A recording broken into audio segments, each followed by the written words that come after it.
Saudi Arabia पूरी दुनिया के मुसलमानों का मरकज़ है। खाना काबा और मदीना की वजह से सऊदी अरब का एक तक़द्दुस है। मुसलमानों के लिए सऊदी अरेबिया महज एक मुल्क ही नहीं है बल्कि दिल की हैसियत रखता है। लेकिन अब ये मरकज़ लिबरलिज़म की तरफ झुक रहा है और इसको मुकम्मल तौर पर लिबरल मुल्क बनाने के लिए मोहम्मद बिन सलमान अपनी पूरी कोशिश कर रहा है।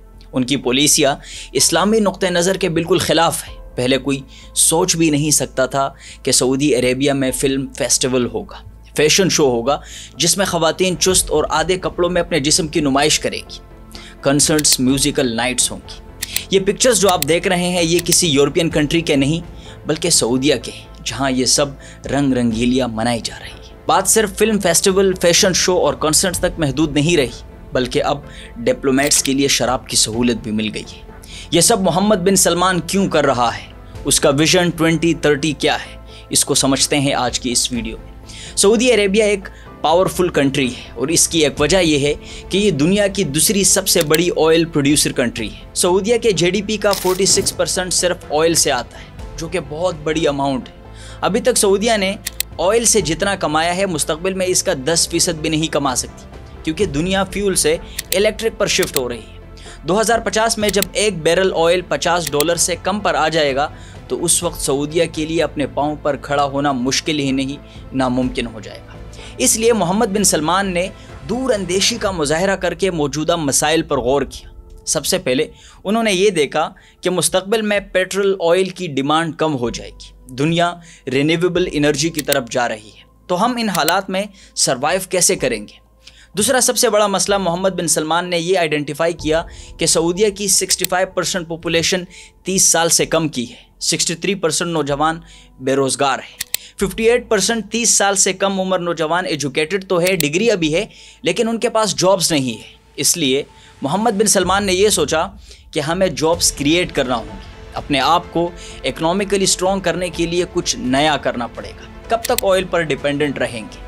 सऊदीया को इकोनॉमिकली स्ट्रॉन्ग करने के लिए मोहम्मद बिन सलमान ने विजन 2030 लॉन्च किया, जिसके मुताबिक वो नियोम सिटी बनाने जा रहे हैं, जिसका मकसद जॉब्स क्रिएट करना और टूरिज्म को प्रमोट करना है। टूरिस्ट को अट्रैक्ट करने के लिए बड़े बड़े प्रोजेक्ट्स शुरू किए गए हैं ताकि मुस्तकबिल में इकोनॉमिकली सऊदीया को स्ट्रॉन्ग कर सके। टूरिज्म, नियोम सिटी, ये सब तो ठीक है, लेकिन मोहम्मद बिन सलमान ने यूरोपियन ममालिक के साथ अपने ताल्लुकात को बेहतर करने के लिए इकोनॉमिकल रिफॉर्म्स के साथ साथ सोशल रिफॉर्म्स पर भी काम किया है। और इन सोशल रिफॉर्म्स में सबसे अहम ख़वातीन पर से पाबंदियाँ हटाना था। Musical concerts, film festival, fashion show, ये सब करना इसलिए ज़रूरी था कि वो मगरबी ममालिक को दिखा सके that we are becoming a liberal country, और ऐसा उन्होंने किया।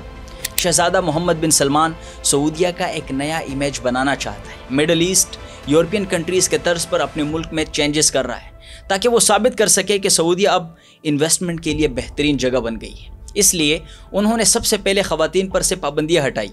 ख़वातीन अब ड्राइविंग कर सकती है, अकेले मार्केट्स, रेस्टोरेंट्स जा सकती है और इवन के महरम के बगैर सफ़र कर सकती है। कारोबार, शॉप्स चलाने के लिए भी ख़वातीन को मुकम्मल आज़ादी दी गई है। पहले नमाज के टाइम पर तमाम कारोबारी सरगर्मियाँ बंद हो जाती थी, लेकिन अब नमाज के टाइम दुकान बंद करना ज़रूरी नहीं है। मोहम्मद बिन सलमान ने अपने आप को एक रोशन ख्याल, लिबरल और एतदाल पसंद दिखाने के लिए फ़िल्म फेस्टिवल्स और फैशन शोज़ भी करवाना शुरू किए। सऊदी अरब में पहली बार आलमी फ़िल्म फेस्टिवल का इनेकाद किया गया, जिसमें अमेरिका, बरतानिया, फ्रांस, मिस्र, हिंदुस्तान और मलेशिया समेत दुनिया भर के बहुत से ममालिक के अदाकाराओं ने शिरकत की।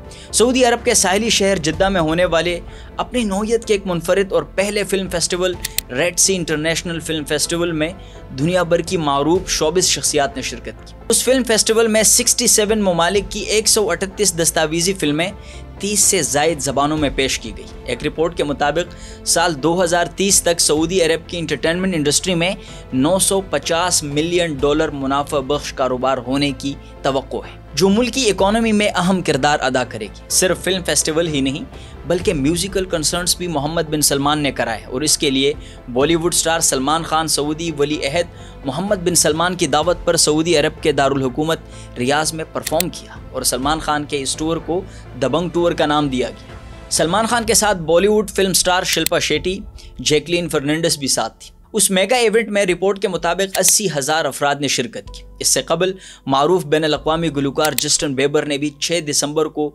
रियाज में एक कॉन्सर्ट किया। جس میں تقریباً 70,000 افراد نے شرکت کی تھی۔ سلمان خان کے ریاض میں کانسرٹ سے پہلے انہیں اعزاز دینے کے لیے ان کے ہاتھوں کا نقش بھی لیا گیا۔ بات صرف یہاں نہیں رکی بلکہ اب فیشن شوز بھی ہو رہے ہیں، اور ایسے فیشن شوز کہ دیکھ کے یقین نہیں آتا کہ یہ ایک مقدس سرزمین پر پیسوں کے لیے ایسا کچھ بھی ہو سکتا ہے۔ اور یہ سب دیکھ کے اس میں کوئی دو رائے نہیں ہے کہ محمد بن سلمان لبرلزم کی طرف جھک نہیں رہا بلکہ مکمل طور پر لیٹ چکا ہے۔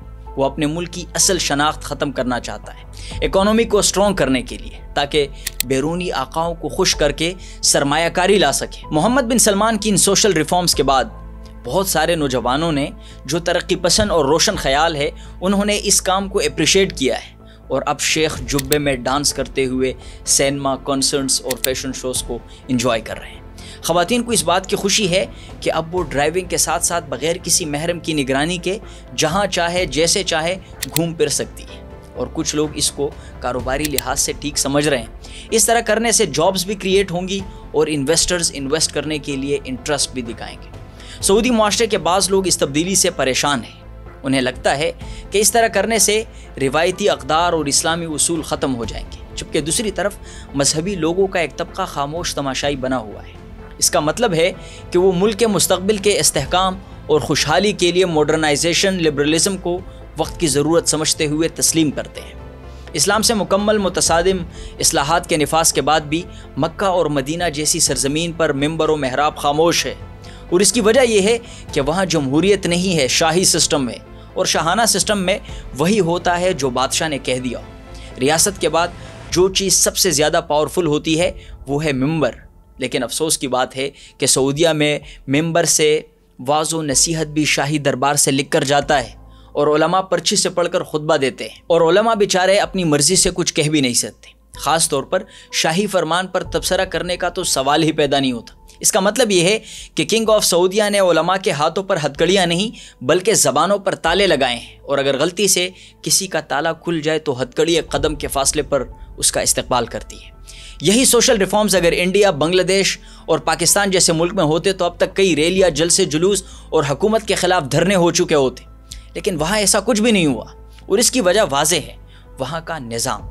آنے والا وقت بتائے گا کہ سعودیہ اپنی مذہبی اور ثقافتی شناخت کے ساتھ کس حد تک انصاف کرتی ہے، اور کیا آنے والے سالوں میں سعودیہ مکمل طور پر لبرل کنٹری بن جائے گی۔